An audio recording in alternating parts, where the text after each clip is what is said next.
And welcome, friends, to Kiki's Keys to Unlocking Your Best Life, a show where we share stories of people who've gone through their worst and are now living their best. My name is Kiki Rogers. I'm your gracious hostess.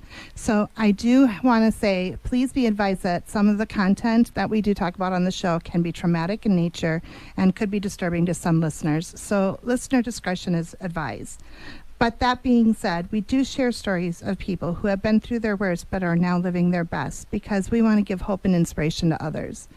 And so we're so happy to do so. Thank you very much to our sponsors that are helping us be on the air. And thank you to my guest today who's here. Her name is Kim Green. She's the CEO of Words LLC and Blank Page Consulting. As a writing coach, she works with authors of all different levels to help them get to the end of their story that they want to write. So welcome, Kim Green, to Kiki's Keys. Well, thank you so much for having me. I'm thrilled to be here.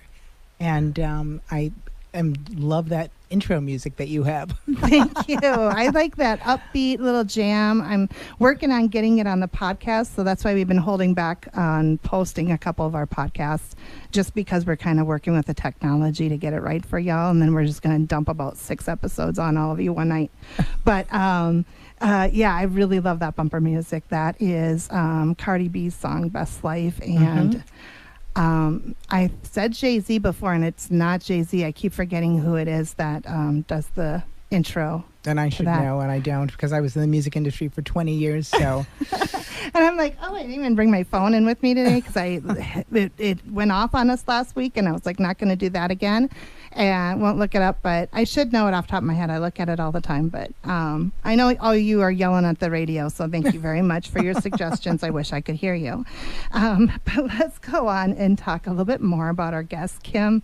Welcome. Tell us a little bit more about how you work as a writing coach with Blank Page Consulting.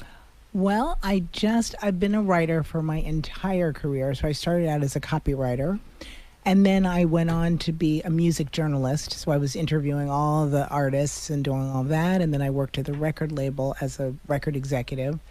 And so then I got the opportunity to write, believe it or not, my first ghostwriting project, which was Fantasia Barrino, which she had just won American Idol. Okay. So that was just a whirlwind thing that happened. And then the book was a #1 bestseller and all of that. And then they made it into a movie on Lifetime television. So it was just like a really whirlwind experience. And then I did another ghostwriting project that I didn't love so much, another celebrity. And then I just decided I don't love this, because the celebrities are too busy to really be involved. And I believe so strongly in the power of writing. That's my thing. So I want people to understand how powerful it is to write and how it can change your life. And I think people who say, I want to write a book, but they're not really plugged into what it means to do that. And so I don't like the ghostwriting thing. Like, I'm going to give you my story and you just write it. I want people to be involved. And so I decided I wanted to work with writers who want to go through the transformational process of writing. And so I support writers in every way possible, technically, creatively, emotionally, spiritually. You know, we really work together in a deep relationship, and we get the book done. Oh, that's incredible.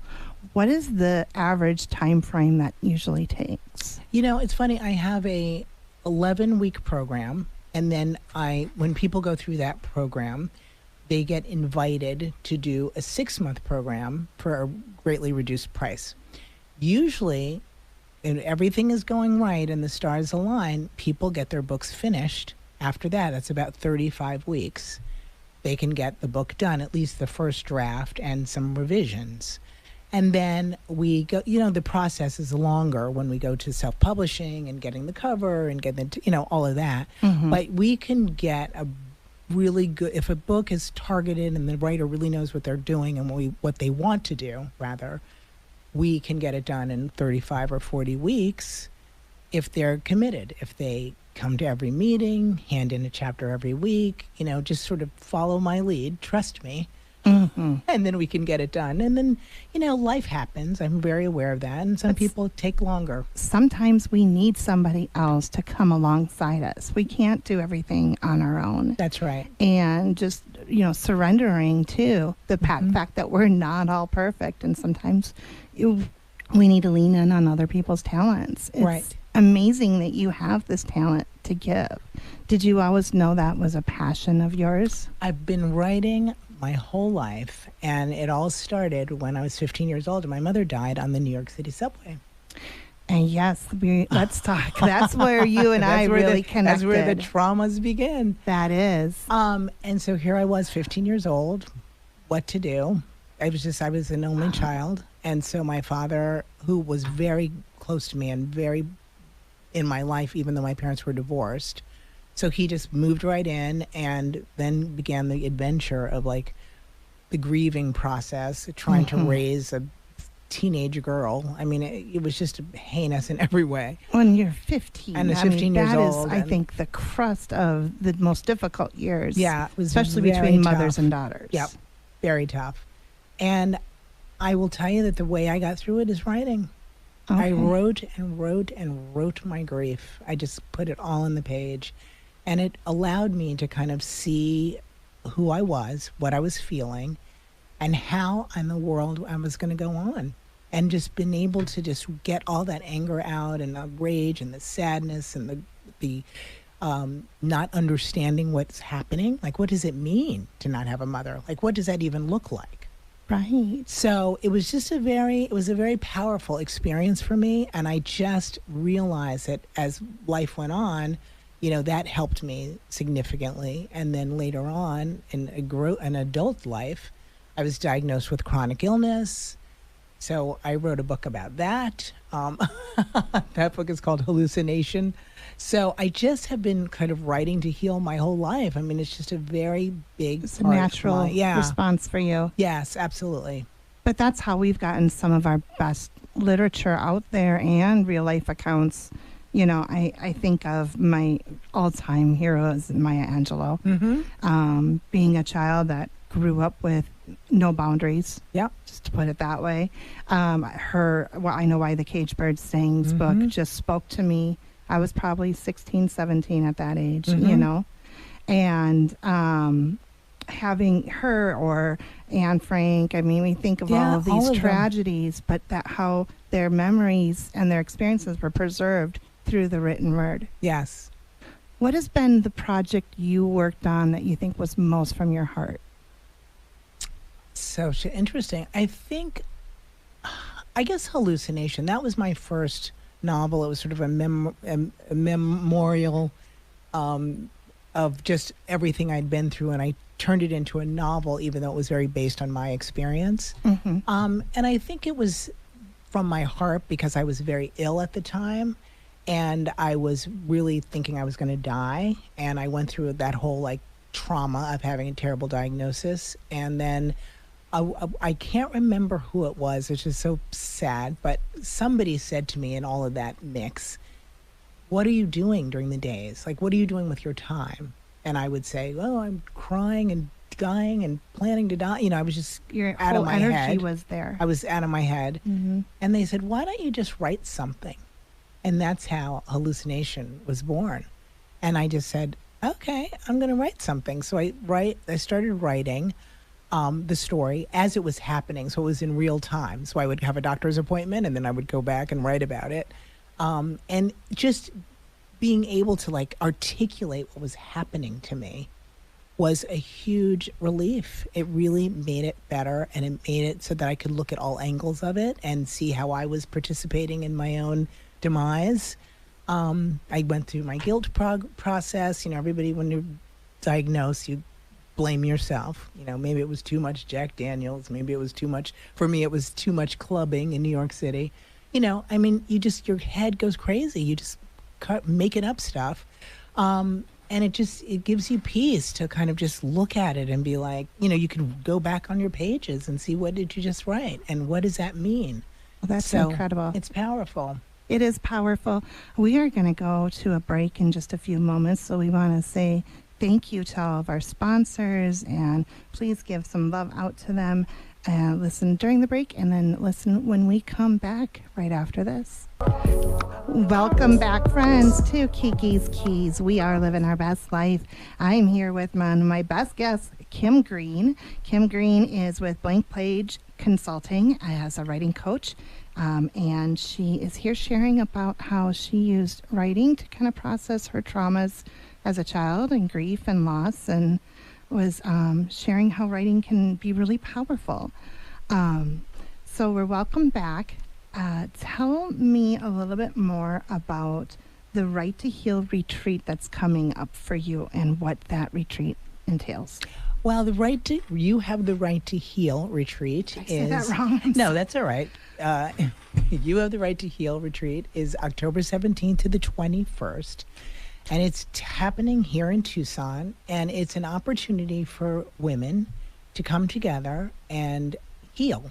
And the healing, when I say heal, I don't want people to think it's some sad, droopy event. It really is going to be full of discovery, and fun, and catered food, and living in this beautiful mansion in foothills. And it's just going to be a very sort of exciting thing, but it's really to dig deeper. And because my partner in this enterprise is a therapist, so we have a balanced thing. So it's me as sort of the creative part, and also sort of emotional, because I'm sort of the poster child of Writing to Heal. And then I have a real therapist who's there to support. And so the point of it is I want women to take some time out of their busy lives, because we live in a culture that doesn't allow us to process grief. So we are breaking up and having kids and losing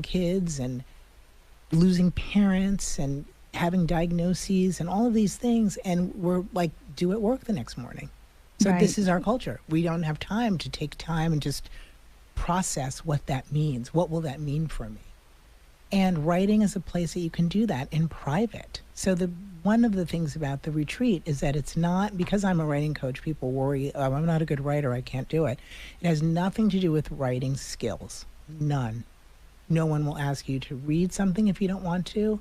No one will say your paragraph is no good, your sentence is bad. None of that. That conversation is dead. There's not going to happen. This is not a grammar test. Absolutely. It's about you getting deeper and understanding what you've been through and what you want. Because as a coach, my thing is about what's coming, what's next. So I really want women to take some time to look at what they want in their life, what has happened, put it down, put it on paper, let it go, and not to at all dismiss the process of grieving. So I'm not saying we walk out and we're all done and it's all over. Not at all. But I think you'll have more clarity about what's going on in your life. You'll have more perspective about what to do next, what's possible, and get into action. I mean, that is what the foundation of coaching is, getting you into action. That's excellent. Yeah. I was referred to my Kiki's Keys. These are just kind of guides that I always share with my clients when we're talking about how do we make, good decisions about protecting our family and such. And I say, well, Kiki's key number one is, if it isn't written, it didn't happen. And that comes from a background in medical care.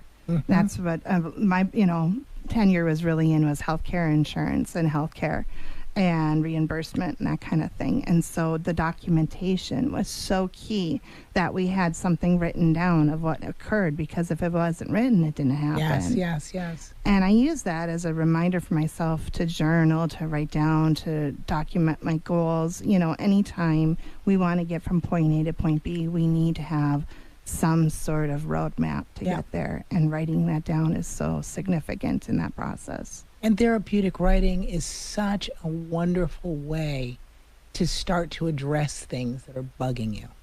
Things that are unfinished in your life and in your soul, old friends, old relationships, old terrible things that have happened to you physically, assaults that we all are going through these things. And so I also want people to know that when we come together at the You Have the Right to Heal retreat, everybody has something. So there's nobody who can say, oh, I don't know about that stuff. Everyone's hurting in some way. We are living in a world that everybody is hurting. And it is my vision that people will be able to start to find their voice and find their freedom and find their way out of whatever's stopping them. So that's kind of really what is at the basis of You Have the Right to Heal. That's excellent. And is this just for women or those who identify as women, or is this open to all genders? How are you doing it's that? for women. Okay. And if it even trans women are welcome. Thank you. Sorry, I didn't mean to put you on the spot. Oh, no, that's fine. That's fine. I was just curious what the parameters are. Sure. But it's and I think it's because, people know that when women get together, it's a powerful event. Yes. That is just all I'm going to say. And it's the same for men. But I think when men get together, that power is a different power. And when women get together, it's a different power. So I think we're a little bit quieter. We can be if we bring it down a notch and we go inside, and we're going to dig deeper, and we're going to have a lot of fun, and we're going to do some activities. We're going into the desert and getting a healing from a shaman, and we're going exciting. We're going on a hike, and we're going to do writing some outside, and we're going to go to equine therapy, have an equine therapy experience. So there's just a lot of different modalities, and of course massage will be available. So there's a lot of things going on in this 5 days, but nourishing, beautiful, catered food, and a lot of time to be alone, time to be with others. There's just a lot of, I'm trying to make a community. This is great. So the event is on October 17th through the 21st. And is it right in Tucson off? It's in Tucson in the foothills. Okay. In a home in the foothills. Very good. And people can register at blankpageconsult.com. And that's when you go to that website, the registration information is right there. And also there's a lot of information about the retreat itself. You'll meet the team members. You'll see what activities we're doing. You'll see the accommodation. So even though it's in Tucson, there is a rate for people who live in Tucson. And there's also a rate for people who live in Tucson but maybe want to have a bit of a staycation and kind of hang out with some people and meet some new people and have a new crowd and a new experience. So it's open to anybody. If you live here but you want to stay in the house, you're welcome to do that too. Oh, that's exciting. Yeah. It's always fun just to get away for a couple of nights. Absolutely, right? Yeah. Yeah. We were talking earlier about how women really do take on traditionally like the caregiver roles, and that we're always caring for everybody else. But it's really hard for us to take a step back and to find our own voice and feel comfortable sharing that voice. Yes. If someone's having those hesitations, what's your first word of advice or guidance to them to help them get started? In terms of writing? Yeah, like if they don't know how to tap into their voice. I think one thing is just to be honest. Truth is the key to the whole thing. And I think when people are afraid to write things, it's because they're afraid of what they're going to write. They know what's going on inside and they don't want to write it. And I hear a lot that people have stopped writing in their lives because they're worried somebody will read it. So that's a very interesting thing, an interesting obstacle. But I think when people are ready to write, they just have to make provisions. So make a place that's locked. Find a place that no one will find. Carry it with you in your car. Make it in your bag. Always have it with you if that's the fear that someone is going to read it. But I think being truthful is the key to start. And also to know that your voice matters. Everybody has a story, and every story matters. That's right. That was shared with me with my friend last week who was here, and Kathleen Pickerel was with our guest with the Terrence Pickerel Heart Fund. And she had shared that with me too, that every person has a story and every story matters. That's right. And I said, I got to write that down. That's wonderful. Yeah. And that's sort of the basis of this retreat, because every woman who comes in that door has a story that matters not only to themselves, but to others. Well, that's awesome. And what if someone is not necessarily interested in the retreat or is not in town that weekend, but wants to connect with you more to get more information about how to get their own book and their own story started? Sure. Thank you for asking. They can find me on my website, blankpageconsult.com, and there's lots of contact points where you can send me an email, call me. My phone number is all over the website. I'm available to talk, and I love talking to writers who are thinking about writing and then want to get started. Well, that's incredible. And just throwing this out there, we didn't talk about this beforehand, but what is it all for? What's your end goal or your goal in life with it all? I love that. That's a great question. I think my goal in life is to have a happier world. And I just think I can just do one story at a time. I want people to feel self-expressed. I want people to heal from trauma and see the past as the past and be able to stand back from it, get some objectivity to it, and go forward. And I think if we can all get our voices heard, we will have a lot less traumatic behavior, which is what the world is going through right now. Thank you so much, Kim Green. It's been a pleasure having you as our guest. That's Kim Green, Kim, Green, like the color, Green. You can look her up to find the books that she has authored. Do you mind sharing those titles again? I have authored a novel called Hallucination. I've done a second one called Vicissitudes, which is a little controversial, but I love it. And then I've written a collection of blogs called Isolation, and it's a blogs up from 2020, and then when 2023 postscripts, sort of talking about where we are now. Wow, emotionally, so through and the COVID experience. Exactly, yes. Oh, that's incredible. Yeah. We could talk to you all day. You and I can just talk all day. You guys know when they gave me the radio show, everyone said, yeah, that makes sense. Kiki never runs out of something to talk about.